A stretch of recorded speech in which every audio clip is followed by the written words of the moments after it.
Hello friends, welcome to my YouTube channel GK quiz. GK quiz में आप सभी का बहुत बहुत स्वागत है। एक बार फिर मैं आपके सामने उपस्थित हूँ एक अति महत्वपूर्ण टॉपिक लेकर, जिसमें आज हम बात करने वाले हैं वित्त आयोग की, यानी फाइनेंशियल कमीशन की। आज हम इस वीडियो में बात करने वाले हैं। आपको पता है कि इस समय 16वां वित्त आयोग चल रहा है और 16वें वित्त आयोग से रिलेटेड सभी प्रश्नों को देखने वाले हैं। साथ ही साथ वित्त आयोग के कार्य क्या है, वित्त आयोग का कैसे बनता है, इसका गठन कैसे हुआ, यानी सारी चीज़ों को हम इसमें देखने वाले हैं। ठीक है ना, जो आपके एग्जाम के लिए काफ़ी अति महत्वपूर्ण है। साथ ही साथ 25+ प्रश्नों को भी हम अंत में हल करने वाले हैं।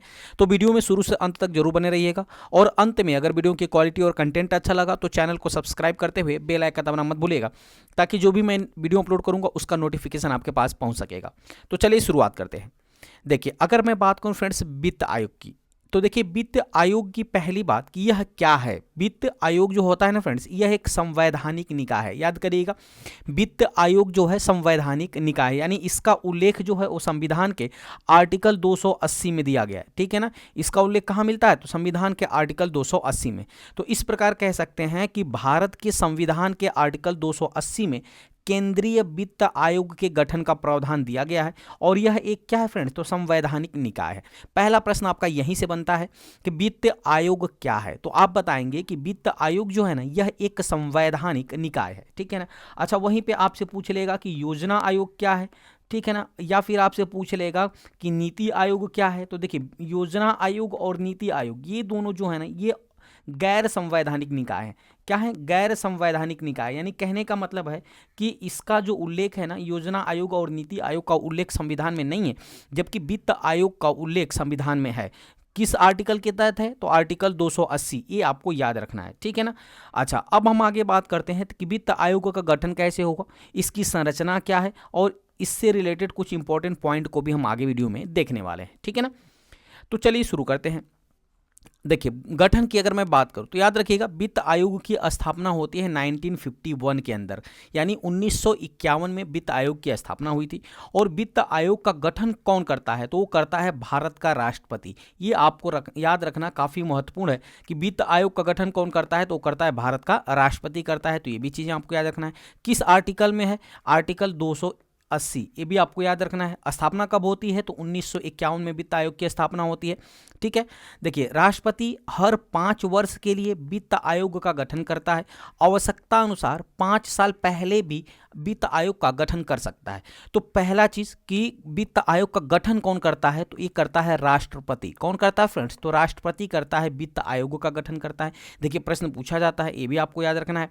दूसरी चीज, कितने वर्षों के लिए, तो एक निश्चित समय इसका है 5 वर्ष। देखिए ना, निश्चित समय है 5 वर्ष। हालांकि राष्ट्रपति चाहे तो 5 वर्ष पहले भी वित्त आयोग का गठन कर सकता है, लेकिन अवधि कितनी होगी, 5 वर्ष होगी।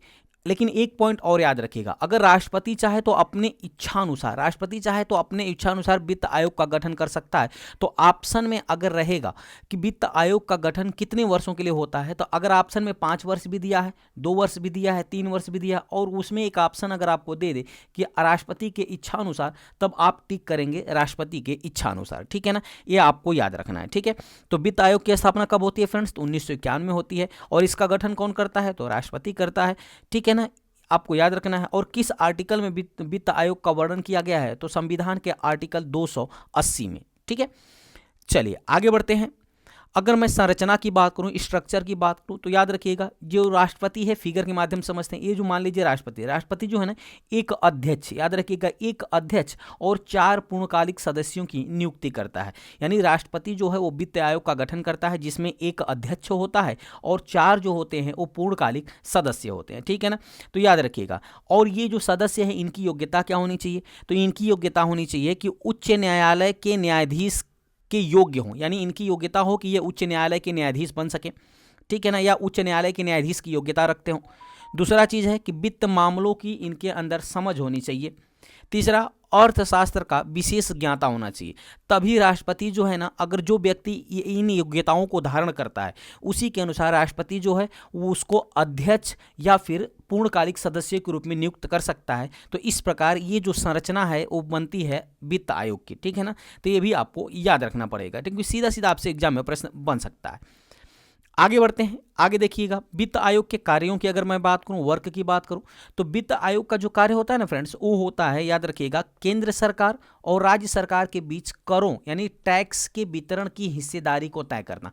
यानी केंद्र सरकार को कितना % टैक्स दिया जाए जो टैक्स आ रहे हैं, और कितना % राजस्व जो आ रहे हैं उसका कितना % राज्यों को दिया जाए, इसके बीच करों का बंटवारा कौन करता है, तो वो करता है फ्रेंड्स वित्त आयोग। कौन करता है, वित्त आयोग कहता है, ये भी आपको याद रखना है, ठीक है ना। अच्छा देखिए, मान के चलिए आपको इतना राजस्व मिला, इस राजस्व का बंटवारा जो है ना वो कौन करता है, तो वो करता है वित्त आयोग, ठीक है ना। देखिए राजस्व का कितना प्रतिशत केंद्र के पास रहेगा और कितना प्रतिशत राज्य सरकार को दिया जाना है, इसका कार्य होता है किसका, तो इसका कार्य होता है वित्त आयोग का, ठीक है ना। किसका कार्य होता है, वित्त आयोग का कार्य होता है। तो वही कह रहा है कि केंद्र सरकार और राज्य सरकार के बीच करों यानी टैक्स के विवरण की हिस्सेदारी को तय करना कार्य होता है वित्त आयोग का, ठीक है ना। यानी कितना % राजस्व जो है वो केंद्र के पास होगा और कितना % राजस्व जो है वो राज्य सरकार को दिया जाना है, इसको तय करता है वित्त आयोग, ठीक है ना। साथ ही साथ कर वितरण का लेखा जोखा भी रखता है और प्रतिवर्ष यह लेखा जोखा राष्ट्रपति को सौंपने का कार्य करता है वित्त आयोग। और राष्ट्रपति क्या करता है, राष्ट्रपति इसी को दोनों सदनों में प्रस्तुत करता है, ठीक है ना, संसद के दोनों सदनों में इसको प्रस्तुत करता है। तो ये भी चीजें आपको याद रखनी पड़ेंगी, ठीक है ना। उम्मीद करते हैं इतना पॉइंट आपको अच्छी तरह से समझ में आया होगा। आगे बढ़ते हैं, अगर बात करें फ्रेंड्स कि जब वित्त आयोग का गठन हुआ था तो पहले अध्यक्ष कौन बने थे, तो वित्त आयोग के पहले अध्यक्ष बने थे केसी नियोगी। कौन बने थे फ्रेंड्स, तो वित्त आयोग के पहले अध्यक्ष बने थे केसी नियोगी। हालांकि वित्त आयोग का जो गठन हुआ था ना वो हुआ था 1951 में, याद रखिएगा 1951 में वित्त आयोग का गठन हुआ था। लेकिन पहली बार अध्यक्ष कब बने थे, तो अध्यक्ष बने थे 1952 में। और इनका कार्यकाल कब से कब तक रहा है, तो 1952 से लेकर 1957 तक, यानी पूर्ण रूप से 5 वर्षों तक इसका कार्यकाल रहा है केसी नियोगी का, जो कि वित्त आयोग के पहले अध्यक्ष थे। तो ये भी आपको याद रखना है, ठीक है ना। अच्छा वहीं 15वें वित्त आयोग के अध्यक्ष की मैं बात करूं फ्रेंड्स, तो 15वें वित्त आयोग के अध्यक्ष थे एनके सिंह यानी नंद किशोर सिंह। याद रखिएगा 15वें वित्त आयोग के अध्यक्ष कौन थे, नंद किशोर सिंह यानी एनके सिंह, ठीक है ना। अच्छा वहीं 14वें वित्त आयोग का अध्यक्ष अगर आपसे पूछ लिया जाए तो 14वें वित्त आयोग के अध्यक्ष थे, याद रखिएगा वाई वी रेड्डी। कौन थे, वाई वी रेड्डी जो थे वो 14वें वित्त आयोग के अध्यक्ष थे। अच्छा वर्तमान में आपसे प्रश्न पूछेगा कि वर्तमान में यानी 16वें वित्त आयोग के अध्यक्ष कौन है, तो ये है फ्रेंड्स अरविंद पनघड़िया। याद रखिएगा वर्तमान में 16वें वित्त आयोग के अध्यक्ष हैं अरविंद पनघड़िया। ये भी प्रश्न आपके एग्जाम में पूछा जाता है, तो इसको आप विशेष तौर पे याद रखिएगा, ठीक है ना। अच्छा वहीं एक पॉइंट की और बात करें तो राज्य वित्त आयोग का जो गठन है ना वो आर्टिकल 243(1) के तहत किया गया है, ठीक है ना। वहीं राज्य वित्त आयोग के गठन किस आर्टिकल में दिया गया है, तो आर्टिकल 243(1) में, आर्टिकल 243(1) के तहत किया गया है राज्य वित्त आयोग का गठन। तो ये भी चीजें आपको याद रखनी पड़ेगी। ये था फ्रेंड्स इंपॉर्टेंट फैक्ट, ठीक है ना। यहां से प्रश्न आपके एग्जाम में एक न एक जरूर पूछा जाता है। तो अभी तक आपने वीडियो को लाइक नहीं किया तो लाइक कर दीजिए और चैनल को सब्सक्राइब नहीं किया तो सब्सक्राइब जरूर कर लीजिएगा। अब चलिए कुछ महत्वपूर्ण प्रश्नों की चर्चा कर लेते हैं। देखिए पहला प्रश्न आपके सामने फ्रेंड्स, प्रश्न कह रहा है कि वित्त आयोग क्या है। देखिए मैंने पहले ही बताया था कि वित्त आयोग का है, अगर आपने वीडियो को देखा होगा अच्छी तरह से तो आप इस क्वेश्चन को कर ले जाएंगे। देखिए फ्रेंड्स वित्त आयोग की बात करें तो वित्त आयोग जो है ना फ्रेंड्स एक पंचवार्षिक निकाय है। क्या है, देखिए संवैधानिक निकाय तो है, याद रखिएगा संवैधानिक निकाय तो है, संवैधानिक निकाय तो है ही, लेकिन ये कितने वर्षों के लिए इसका गठन होता है, तो ये 5 वर्षों के लिए होता है। इसलिए यह क्या है, पंचवार्षिक निकाय है वित्त आयोग, यानी विकल्प नंबर क्या हो जाएगा, डी बिल्कुल सही हो जाएगा। और इसका जो उल्लेख है ना वो संविधान के अनुच्छेद 280 में, आर्टिकल 280 में किया गया है। तो ये भी चीजें आपको याद रखनी है। अगला प्रश्न कह रहा है कि संविधान के अनुच्छेद 280 में वर्णित वित्त आयोग का निर्माण कौन करता है। देखिए वित्त आयोग का निर्माण अभी मैंने बताया फ्रेंड्स पीछे वीडियो में कि वित्त आयोग का निर्माण करता है राष्ट्रपति। कौन करता है फ्रेंड्स, राष्ट्रपति करता है। यानी इस क्वेश्चन का जो विकल्प हो जाएगा ना, विकल्प नंबर जो है कौन सा फ्रेंड्स सही हो जाएगा, वो विकल्प नंबर आपका हो जाएगा बी, ठीक है ना। चलिए आगे बढ़ते हैं। अगला प्रश्न कह रहा है कि वित्त आयोग की अध्यक्ष की नियुक्ति कौन करता है। तो वित्त आयोग के अध्यक्ष की नियुक्ति, हालांकि गठन भी कौन करता है, तो राष्ट्रपति करता है। जब गठन राष्ट्रपति करेगा तो देखिए एक अध्यक्ष और 4 पूर्णकालिक सदस्यों की नियुक्ति करता है राष्ट्रपति। तो इस प्रकार कह सकते हैं कि वित्त आयोग का जो अध्यक्ष है इसकी भी नियुक्ति कौन करेगा, तो वो करेगा राष्ट्रपति। यानी इस क्वेश्चन का जो विकल्प हो जाएगा, विकल्प नंबर ए बिल्कुल सही हो जाएगा, ठीक है। चलिए आगे बढ़ते हैं। अगला प्रश्न, प्रश्न कह रहा है फ्रेंड्स कि वित्त आयोग का गठन कितनी अवधि के लिए किया जाता है। देखिए मैंने इस प्रश्न को पहले ही बता चुका हूं और यह है एसएससी 2002, यूपीएससी, यूपीपीसीएस 2010 में पूछा गया प्रश्न है, ठीक है ना। वित्त आयोग का गठन कितनी अवधि के लिए किया जाता है। वैसे तो कहेंगे कि 5 वर्ष इसकी अवधि है, लेकिन अगर मैंने कहा था अगर ऑप्शन में आपको राष्ट्रपति के इच्छानुसार दे दिया रहेगा तो आप उसको टिक करेंगे। तो इस प्रकार कह सकते हैं कि वित्त आयोग का गठन जो है ना वो राष्ट्रपति के इच्छानुसार होता है, यानी विकल्प नंबर डी बिल्कुल सही हो जाएगा, ठीक है ना। हालांकि समय पूछेगा तो 5 वर्ष, अगर ऑप्शन में राष्ट्रपति के इच्छानुसार नहीं है तब आप 5 वर्ष को लगाओगे, इतना याद रखिएगा। अगला प्रश्न आपके सामने कह रहा है कि भारतीय संविधान के अनुसार निम्नलिखित में से क्या संवैधानिक निकाय है। याद रखिएगा, देखिए मैंने योजना आयोग के विषय में बताया था, आपको पहले वीडियो में बता चुका हूं कि योजना आयोग जो है ना ये गैर संवैधानिक निकाय है। क्या है? गैर संवैधानिक निकाय है, यानी इसका जो है ना संविधान में उल्लेख नहीं है। वहीं वित्त आयोग की बात करें तो वित्त आयोग जो है ना फ्रेंड्स यह एक संवैधानिक निकाय है ना, जिसका उल्लेख आर्टिकल 280 में किया गया है। तो ये भी चीजें आपको याद रखनी है, ठीक है ना, यानी विकल्प नंबर ए बिल्कुल सही हो जाएगा। आगे बढ़ते हैं। अगला प्रश्न, प्रश्न कह रहा है कि वित्त आयोग का प्रधान कार्य क्या होता है। तो मैंने आपसे बताया था वित्त आयोग के कार्य में मैं आपको बता चुका हूं कि वित्त आयोग का जो कार्य होता है ना वो केंद्र और राज्यों के बीच राजस्व का बंटवारा करना होता है। क्या होता है? केंद्र और राज्यों के बीच राजस्व का बंटवारा करना, यानी जो टैक्सेज होते हैं कितना परसेंट केंद्र के पास रहेगा और कितना परसेंट राज्य को आवंटित किया जाएगा, इसका कार्य करता है वित्त आयोग। यानी कह सकते हैं कि इस क्वेश्चन का जो विकल्प हो जाएगा ना विकल्प नंबर ए बिल्कुल सही हो जाएगा, ठीक है। आगे बढ़ते हैं। अगला प्रश्न, प्रश्न कह रहा है फ्रेंड्स कि केंद्र और राज्य में राजस्व वितरण का सबसे महत्वपूर्ण भूमिका निम्न में से कौन निभाता है।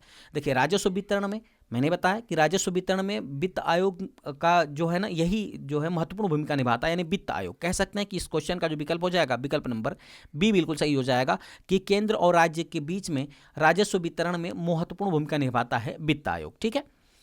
अगला प्रश्न आपके सामने कह रहा है कि राज्यों के कर भर को निर्धारित करने का अधिकार किसके पास है। तो राज्यों के कर भर को निर्धारित करने का अधिकार भी किसके पास है फ्रेंड्स, तो वो है वित्त आयोग को। किसके पास है? वित्त आयोग को, यानी इस क्वेश्चन का जो विकल्प होगा विकल्प नंबर डी बिल्कुल सही हो जाएगा ना। उम्मीद करते हैं फ्रेंड्स ये चीजें आपको अच्छी तरह से समझ में आ रही होंगी। अगला प्रश्न आपके सामने है कि राज्यों के कर भर, ये तो मैंने कराई दिया है। केंद्र और राज्यों के मध्य वित्तीय विवादों के निपटारे हेतु मुख्य एजेंसी कौन सी है। तो केंद्र और राज्यों के मध्य वित्तीय विवादों के निपटारे की मुख्य एजेंसी है फ्रेंड्स वो है वित्त आयोग। क्या है? वित्त आयोग, यानी इस क्वेश्चन का जो विकल्प हो जाएगा ना विकल्प नंबर डी बिल्कुल सही हो जाएगा। आगे बढ़ते हैं। अगला प्रश्न, प्रश्न कह रहा है कि भारत में राष्ट्रपति को विशिष्ट केंद्र राज्य कोष संबंधों के बारे में सुझाव किसके द्वारा दिया जाता है। तो देखिए केंद्र और राज्यों के बीच राज्य कोष के संबंधों संबंधी सुझाव जो है ना ये दिया जाता है वित्त आयोग के द्वारा। किसके द्वारा? वित्त आयोग के द्वारा, यानी इस क्वेश्चन का जो विकल्प हो जाएगा ना विकल्प नंबर डी बिल्कुल सही हो जाएगा। अगला प्रश्न है कि भारतीय संविधान के अंतर्गत किस अनुच्छेद में वित्त आयोग के गठन को बताया गया है। तो भारतीय संविधान के किस अनुच्छेद के अंतर्गत वित्त आयोग को बताया गया है इसके गठन के बारे में, तो बताया गया है अनुच्छेद 280। किसके अंतर्गत? अनुच्छेद 280, यानी इस क्वेश्चन का विकल्प नंबर सी बिल्कुल सही हो जाएगा। आगे बढ़ते हैं। अगला प्रश्न, अगला प्रश्न कह रहा है फ्रेंड्स कि प्रथम वित्त आयोग के अध्यक्ष कौन थे। तो देखिए प्रथम वित्त आयोग के अध्यक्ष की मैं बात करूं फ्रेंड्स तो प्रथम वित्त आयोग के अध्यक्ष हैं केसी नियोगी। कौन थे? केसी नियोगी, यानी इस क्वेश्चन का जो विकल्प हो जाएगा ना विकल्प नंबर बी बिल्कुल सही हो जाएगा। अच्छा, वहीं 14वें वित्त आयोग के अध्यक्ष की बात करें तो ये कौन थे फ्रेंड्स? Why we Reddy. याद रखिएगा वाई वी रेड्डी जो थे फ्रेंड्स ये 14वें वित्त आयोग के अध्यक्ष थे। अच्छा, 15वें वित्त आयोग के अध्यक्ष की बात करें तो वो थे एन.के. सिंह। कौन है? कौन थे friends? NK. Singh. NK. Singh जो थे फ्रेंड्स यानी नंद किशोर सिंह जो थे ये 15वें वित्त आयोग के अध्यक्ष हैं। और जो वर्तमान में 16वें वित्त आयोग के अध्यक्ष कौन है? तो 16वें वित्त आयोग के अध्यक्ष याद रखिएगा वो हैं अरविंद पनघड़िया। कौन है? अरविंद पनघड़िया जो है फ्रेंड्स वो हैं पनघड़िया, ये जो है ना फ्रेंड्स ये वर्तमान में है 16वें वित्त आयोग के अध्यक्ष। ये भी आपको याद रखना है, ठीक है ना। चलिए आगे बढ़ते हैं। अगला प्रश्न, प्रश्न कह रहा है कि 14वें वित्त आयोग के अध्यक्ष कौन थे। देखिए अभी मैंने पीछे बताया है कि 14वें वित्त आयोग के अध्यक्ष कौन थे फ्रेंड्स, तो वो थे वाई वी रेड्डी। कौन थे? वाई वी रेड्डी, यानी इस क्वेश्चन का विकल्प नंबर सी बिल्कुल सही हो जाएगा। जबकि केसी नियोगी जो थे ना ये पहले वित्त आयोग के अध्यक्ष थे और कब चुने गए थे? तो 1952 में। हालांकि वित्त आयोग का गठन जो हुआ था ना फ्रेंड्स वो 1951 में हुआ था, लेकिन पहली बार इनको कब चुना गया था? तो 1952 में। और इनका कार्यकाल रहा है 5 वर्ष, यानी कह सकते हैं कि 1952 से लेकर के 1957 तक, ठीक है ना। ये वित्त आयोग के अध्यक्ष के रूप में कार्य किया था। अगला प्रश्न आपके सामने कह रहा है कि केंद्र और राज्य के बीच धन बंटवारे में कौन राय देता है? तो केंद्र और राज्य के बीच धन बंटवारे में राय देता है वित्त आयोग। कौन देता है? वित्त आयोग। यानी इस क्वेश्चन का जो विकल्प हो जाएगा, विकल्प नंबर बी बिल्कुल सही हो जाएगा। ठीक है, उम्मीद करते हैं फ्रेंड्स ये जो छोटा सा टॉपिक था वित्त आयोग से संबंधित वो आपको अच्छी तरह से समझ में आया होगा। अगर वीडियो की क्वालिटी, कंटेंट और आपके सत्येंद्र सर की मेहनत पसंद आ रही हो तो चैनल को सब्सक्राइब करते हुए बेल आइकन दबाना मत भूलिएगा, ताकि जो भी मैं वीडियो अपलोड करूं उसका नोटिफिकेशन आपके पास पहुंच सके। चलिए मिलते हैं ऐसे ही मजेदार टॉपिक के साथ अगली वीडियो में। तब तक के लिए बहुत बहुत धन्यवाद। Thanks for watching.